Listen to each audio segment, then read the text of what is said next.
जय हिंद दोस्तों, नमस्कार। तो बात कर लेते हैं दिन भर की सारी बड़ी खबरों की, जहां सबसे पहले आपको बताएंगे बेलारूसी राष्ट्रपति लुकाशेंको ने शहबाज शरीफ की कर दी बोलती बंद, चला था कश्मीर मुद्दा उठाने दे दिया लुकाशेंको ने ऐसा जवाब कि शहबाज शरीफ ताकते रह गए मुंह, दोबारा हिम्मत भी नहीं कर पाए कश्मीर मुद्दा उठाने की। बताएंगे दोस्तों क्या कहा लुकाशेंको ने, क्या जवाब दिया, तो वहीं बताएंगे। अब जम्मू में आतंकियों से निपटने का हो गया परमानेंट सॉल्यूशन दोस्तों, परमानेंट इंतजाम हो चुका है। बताएंगे केंद्र की मोदी सरकार ने क्या बड़ा कदम उठाया है इन आतंकवादियों को लेकर, साथ ही साथ बताएंगे बांग्लादेश में पहले तो इन संत चिन्मय कृष्ण दास को गिरफ्तार कर लिया, अब इस्कॉन पर बैन की कर रहा है बहुत बड़ी तैयारी। तो दोस्तों एक से एक बड़ी खबर आपको विस्तार से बताने वाले हैं, बस आप वीडियो के लास्ट तक बने रहिएगा। और खबरों में आगे बढ़ने से पहले अपने देश भारत का निरंतर समर्थन करते हैं तो वीडियो को लाइक करके, चैनल को सब्सक्राइब करके, बेल आइकन दबा के कमेंट में जय हिंद कह दीजिएगा। बात कर लेते हैं पहली और सबसे बड़ी खबर की, जहां पाकिस्तानी पीएम कश्मीर नहीं, आप बिजनेस की बात करिए, मैं यहाँ पर बिजनेस करने की बात करने आया हूँ, ट्रेड की, व्यापार की बात करने आया हूँ। जी हाँ, बेलारूसी राष्ट्रपति लुकाशेंको ने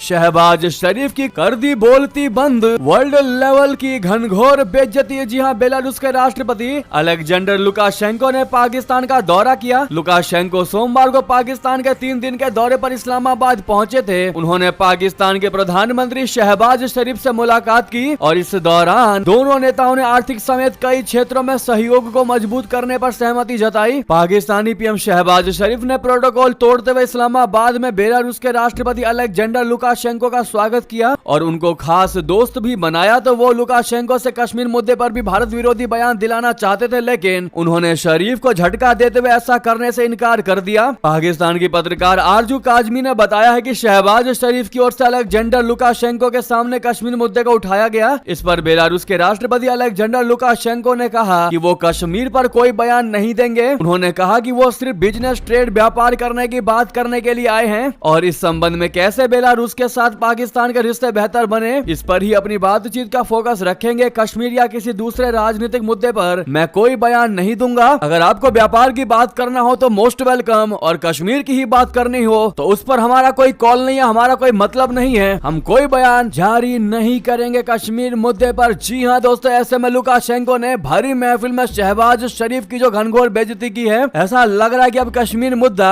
आगे आने वाले समय में पाकिस्तानी पीएम शहबाज शरीफ सोच विचार कर ही किसी बड़े नेताओं के सामने उठाएंगे। ऐसे में लुकाशेंको के बात का अगर आप भी समर्थन करते हैं दोस्तों तो कमेंट में thank you Lukashenko, thank you Belarus. और अभी तक वीडियो को लाइक नहीं किया तो सामने लाइक का बटन है, 1 सेकंड भी नहीं लगेगा दोस्तों, दबा दीजिएगा ताकि हमें भी सपोर्ट मिल जाए। अगली खबर की बात करें, जहां जम्मू में आतंकियों से निपटने का हो गया परमानेंट इंतजाम, आतंकवादियों के काल एनएसजी ने संभाला मोर्चा। जी हां, केंद्रीय गृह मंत्रालय ने जम्मू शहर में राष्ट्रीय सुरक्षा गार्ड एनएसजी कमांडो की टास्क फोर्स जम्मू में परमानेंट रूप से मौजूद रहेगी। ये टास्क फोर्स किसी भी बड़े आतंकी हमले से निपटने के लिए तुरंत कार्रवाई करेगा। इसके साथ ही ऊंची इमारतों, सुरक्षा प्रतिष्ठानों और अन्य संवेदनशील सार्वजनिक स्थलों के लिए सुरक्षा योजना तैयार की गई है। अधिकारियों ने बताया है कि एनएसजी का एक विशेष दस्ता अब जम्मू शहर में परमानेंट रूप से तैनात किया गया है। ये दस्ता किसी भी आपात स्थिति में कुछ ही मिनटों में आतंकियों से निपटने के लिए तैयार रहेगा। जम्मू क्षेत्र में सुरक्षा बलों पर हुए हालिया आतंकी हमलों और शहरों पर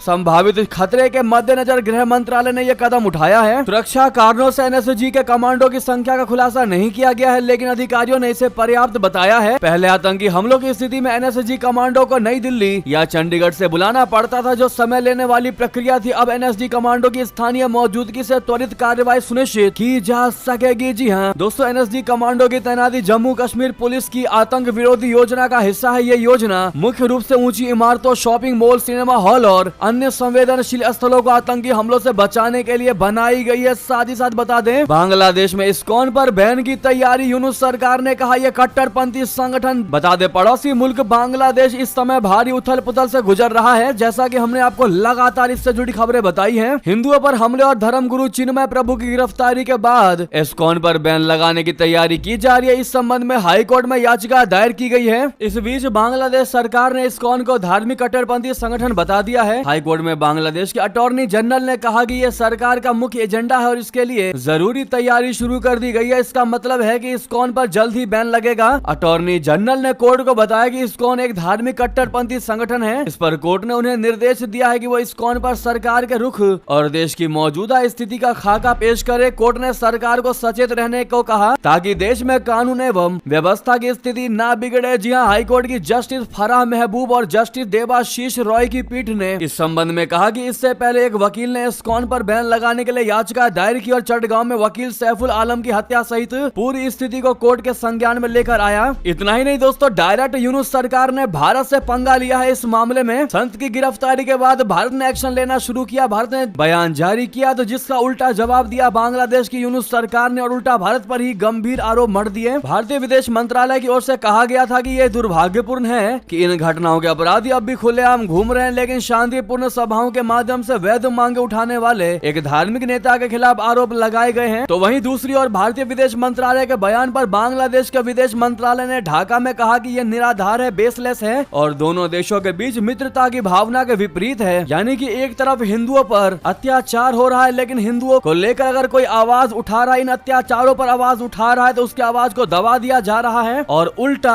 आरोप लगाए जा रहे हैं। इस पर आपकी क्या राय है दोस्तों? लेकिन यूनुस सरकार वाकई में जो कर रही है बहुत गलत कर रही है हिंदू समुदाय और अल्पसंख्यकों के साथ। दोस्तों आपको बता दें, चिन्मय दास जिनको गिरफ्तार किया गया है उनकी सिर्फ 7 बहुत ही छोटी सी मांगे हैं जिनको स्वीकार नहीं कर पा रही है मोहम्मद यूनुस की सरकार। जिसमें पहली मांग है कि अल्पसंख्यकों के उत्पीड़न से जुड़े मामले में तुरंत सुनवाई के लिए स्पेशल ट्रिब्यूनल बनाया जाए और पीड़ितों को मुआवजा और पुनर्वास मिले। दूसरी मांग है अल्पसंख्यक समुदायों की सुरक्षा और अधिकारों की रक्षा के लिए एक कानून बनाया जाए। तीसरी मांग है अल्पसंख्यकों के लिए एक मंत्रालय बनाया जाए ताकि अल्पसंख्यक जो है यानी अल्पसंख्यक का जो समुदाय है उसके मुद्दे और परेशानियों को उठाया जा सके। चौथी मांग है दोस्तों कब्जाई गई देवोत्तर यानी मंदिर की संपत्तियों को वापस किया जाए। मंदिरों और अल्पसंख्यकों के पूजा स्थलों की सुरक्षा के लिए कानून बनाया जाए। पांचवी मांग है कि सभी स्कूलों, कॉलेजों और हॉस्टलों में अल्पसंख्यकों के लिए पूजा स्थल बनाया जाए ताकि वो वहाँ पर पूजा कर सके। छठी मांग है अल्पसंख्यक समुदायों के शैक्षणिक संस्थानों को बढ़ाया जाए। साथ ही साथ पाली और संस्कृत बोर्डों का आधुनिकीकरण किया जाए। सातवां और अंतिम मांग है कि दुर्गा पूजा के लिए 5 दिन का पब्लिक हॉलिडे घोषित किया जाए क्योंकि ये हिंदुओं के लिए काफी अहम त्योहार है, महत्वपूर्ण त्योहार है। दोस्तों ये 7 ऐसी मांगे हैं जो यूनुस सरकार जब चाहे तब प्रोवाइड करवा सकते हैं, लेकिन नहीं, इनके राज में हिंदुओं पर खाली हमले हो रहे हैं, अत्याचार हो रहे हैं। हिंदू अपने आप को बेसहारा, बेबस महसूस कर रहा है और अपनी जान देने की ओर बढ़ रहा है बजाय बांग्लादेश में इस अत्याचार को सहने का। ऐसे में दोस्तों आपकी राय क्या होगी बताना मत भूलेगा। लेकिन अगर आप भी मानते हैं कि चिन्मय दास को तुरंत प्रभाव से रिहा किया जाना चाहिए तो सामने लाइक का बटन अभी तक लाइक नहीं किया तो जरूर लाइक करिएगा। अगली खबर की बात करें, जहां इधर हिंदुओं पर होने लगे जुर्म तो उधर पूर्व प्रधानमंत्री खालिदा जिया भ्रष्टाचार के मामले में हो गई बरी। जी हां, बांग्लादेश में एक तरफ हिंदुओं पर हमले तेज हुए तो दूसरी ओर कट्टर इस्लामवादी खालिद जिया को भ्रष्टाचार के आरोपों में बरी कर दिया गया है। बता दें कि उच्च न्यायालय ने बुधवार को पूर्व प्रधानमंत्री और बांग्लादेश नेशनलिस्ट पार्टी की अध्यक्ष खालिदा जिया को भ्रष्टाचार के एक मामले में बरी कर दिया। इससे हिंदुओं पर हमले और तेज होने की आशंका बढ़ गई है। इस मामले में निचली अदालत ने उन्हें 7 साल के कारावास की सजा सुनाई थी। स्थानीय मीडिया ने जानकारी दी तो देखा आपने दोस्तों कैसे मोहम्मद यूनुस इतनी बड़ी चाल चल रहे हैं, बड़ा गेम प्ले कर रहे हैं। एक तरफ हिंदुओं को परेशान कर रहे हैं और दूसरी ओर भ्रष्टाचारियों को बरी करवा दे रहे हैं। साथ ही साथ अगली खबर बता दें, पीटीआई ने प्रदर्शन लिया वापस, इस्लामाबाद से लौट रहे इमरान समर्थक। जी हां, पाकिस्तान के पूर्व प्रधानमंत्री इमरान खान की पार्टी पाकिस्तान तहरीक इंसाफ ने बुधवार को अपने विरोध प्रदर्शन को खत्म कर दिया। पीटीआई ने कहा कि पाकिस्तान की शहबाज शरीफ की सरकार ने निर्दोष नागरिकों का खून बहाने की योजना बनाई है, जिसे देखते हुए पीटीआई ने विरोध प्रदर्शन को खत्म करने का निर्णय लिया। 3 दिन पहले 24 नवंबर को पूर्व पीएम इमरान खान की रिहाई के लिए विरोध प्रदर्शन शुरू किया गया था, लेकिन पाकिस्तानी सेना की कार्रवाई ने पीटीआई को विरोध प्रदर्शन का तितर बितर कर दिया। इस दौरान इमरान खान की पत्नी बुशरा बीवी और खैबर पख्तूनख्वा के मुख्यमंत्री अली अमीन गंडापुर भाग खड़े हुए। पीटीआई की मीडिया सेल ने बुधवार को एक बयान जारी किया। बयान में पीटीआई ने कहा कि सरकार की क्रूरता और संघीय राजधानी को निहत्थे नागरिकों के लिए बूचड़ खाने में बदलने की योजना को ध्यान में रखकर हम अपना शांतिपूर्ण विरोध टेम्परेरी रूप से निलंबित कर रहे हैं। वहीं बता दें, जयशंकर जी ने पश्चिमी देशों की बोलती कर दी बंद। रशिया से तेल खरीदने पर हल्ला मचाने वालों को खूब सुनाया। जी हां, रूस और यूक्रेन के बीच करीब 2.5 साल से चल रहे संघर्ष के बीच रूसी तेल खरीदने की पश्चिमी देशों की आलोचना पर भारतीय विदेश मंत्री जयशंकर ने जवाब दिया। विदेश मंत्री जयशंकर जी ने 2 टुक में ही पश्चिमी देशों की बोलती बंद कर दी।